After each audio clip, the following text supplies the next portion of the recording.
dans le 6-9. Tous les matins, 6h, 9h sur Énergie. On est là, 8h33, 3 minutes de retard. Eh oui, on a 3 minutes de retard. Oui. Ou alors c'est le monde qui a 3 minutes d'avance.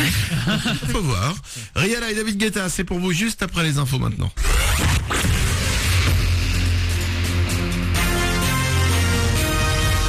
Toute l'actu sur Avignon avec Frédéric Plat.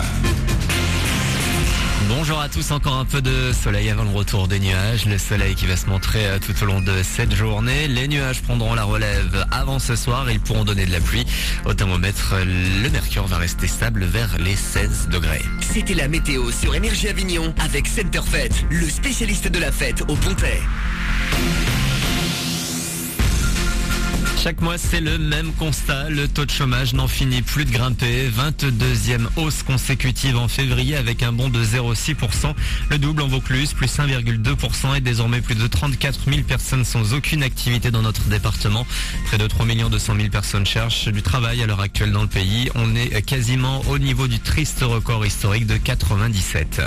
La réforme des rythmes scolaires, nouvelle mobilisation contre demain. Des perturbations seront à craindre dans les écoles d'Avignon et de Vaucluse. Dans la Cité des Papes, la mairie informe qu'un service minimum d'accueil sera prévu. Un rassemblement est déjà prévu cet après-midi devant la préfecture d'Avignon à 16h30. Ils ont fait irruption dans la galerie commerciale du Leclerc des Angles à moto. 3 braqueurs ont même ouvert le feu en milieu de matinée devant la clientèle. Ils ont ensuite dévalisé une bijouterie et un kiosque à bijoux avant de repartir sur leur bolide. Il n'y a pas eu de blessés. Une très mauvaise opération, plutôt en progrès. La France a tout de même été battue par la meilleure équipe du monde hier en qualification pour le mondial 2014 de foot. Défaite 1-0 face à l'Espagne à Saint-Denis. Les Bleus se retrouvent deuxième de la poule derrière les Espagnols et se dirigent vers les barrages. Prochaine rencontre officielle face à la Géorgie en septembre. Un bon gros paquet de muscles au ciné aujourd'hui. Channing Tatum, The Rock et Bruce Willis réunis à l'affiche de G.I. Joe Conspiration. Après le dernier Die Hard, Papy Willis prouve une fois encore qu'à presque 60 ans, il est toujours aussi à l'aise dans les scènes d'explosion et de baston, même s'il reste un grand sensible. Ce rôle du général Colton l'a rendu presque nostalgique.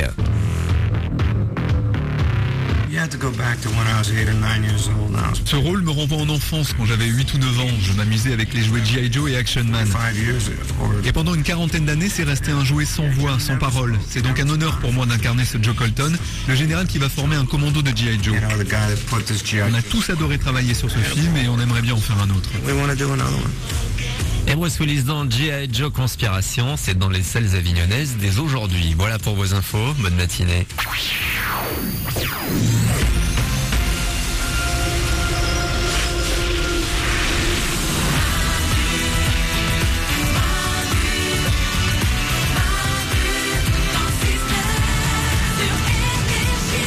8h36, merci d'avoir choisi Énergie pour démarrer la journée, pour que nous soyons les premiers à vous réveiller le matin, pour que nous soyons la première voix que vous entendez au réveil. On est là avec vous, c'est mercredi, c'est le 27 mars.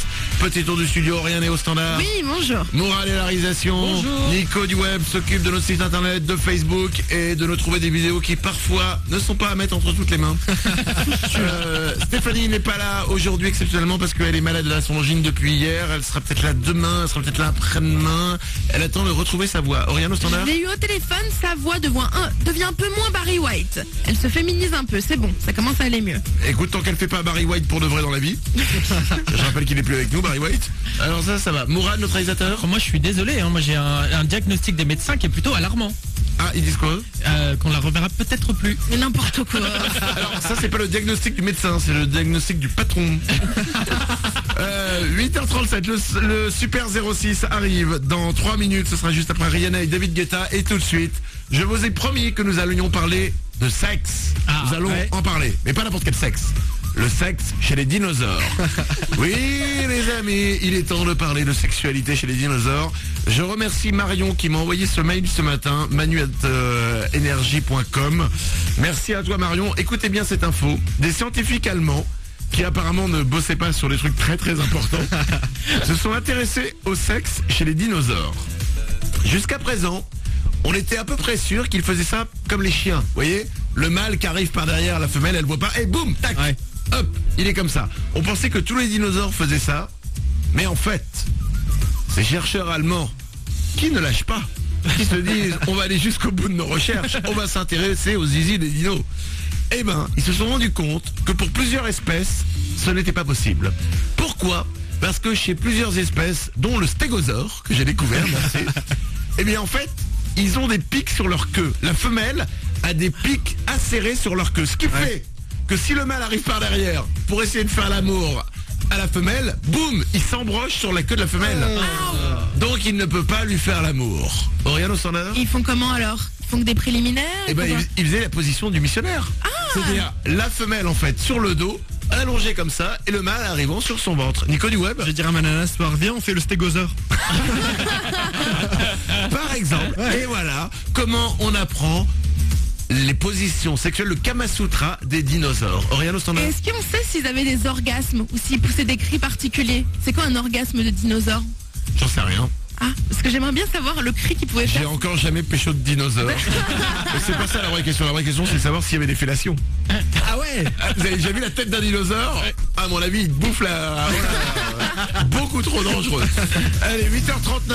Merci en tout cas à ces chercheurs allemands qui nous en apprennent plus sur la sexualité des dinosaures. Merci à tous ces chercheurs, sans qui on ne pourrait pas faire une bonne émission chaque matin. 8h40, Rihanna et David Guetta sur Énergie.